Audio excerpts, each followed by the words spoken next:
Imagine waking up in ancient Egypt 4,500 years ago.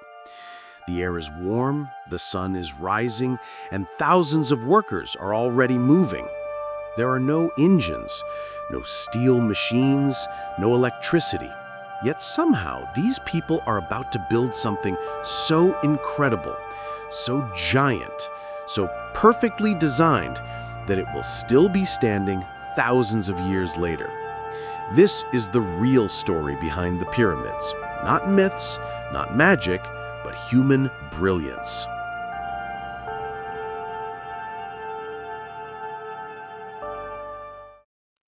The Great Pyramid of Giza isn't just old.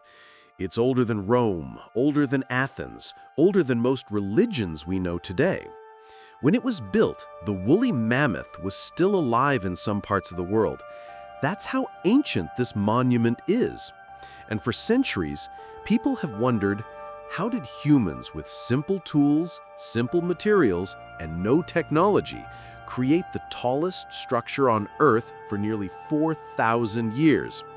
Today, we're going deeper than ever before. To understand how difficult this project was, look at the scale. More than 2.3 million stones. Most weighing 2 to 10 tons, some up to 40 tons. The base covers 13 acres. The height once reached 146 meters, making it the tallest man-made structure for thousands of years. And here's the crazy part. The pyramid is aligned almost perfectly with true north, only a tiny fraction of a degree off. Even today, engineers look at that precision and shake their heads. The Egyptians chose Giza very carefully. It wasn't random. It was the perfect location. Close to quarries filled with limestone, right next to the Nile, the ancient highway that made transportation possible.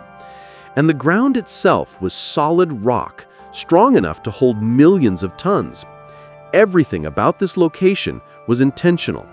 This was engineering, not luck. People imagine workers dragging massive stones across dry desert sand, but that would have been nearly impossible. The Egyptians discovered a simple trick. They wet the sand. When the sand is slightly wet, the grains stick together just enough to reduce friction by almost 50%. It becomes smoother, almost like sliding on firm ground.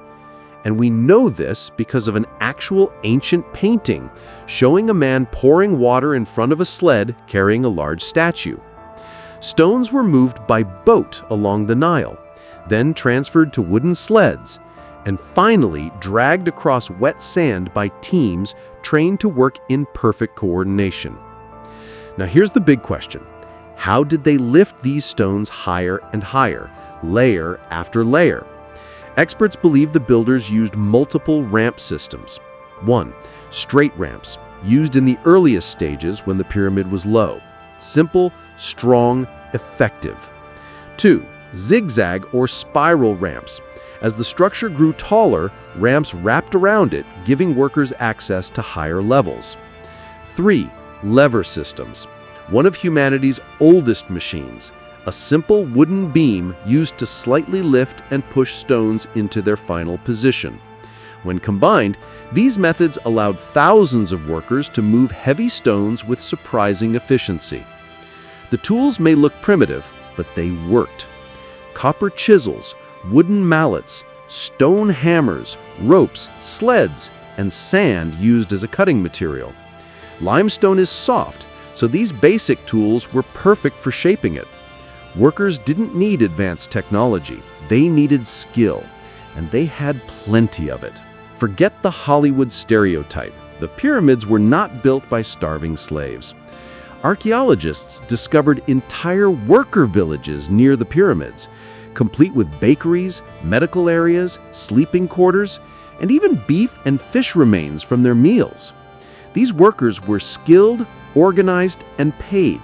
Some were professionals who spent their entire lives building monuments for the pharaoh.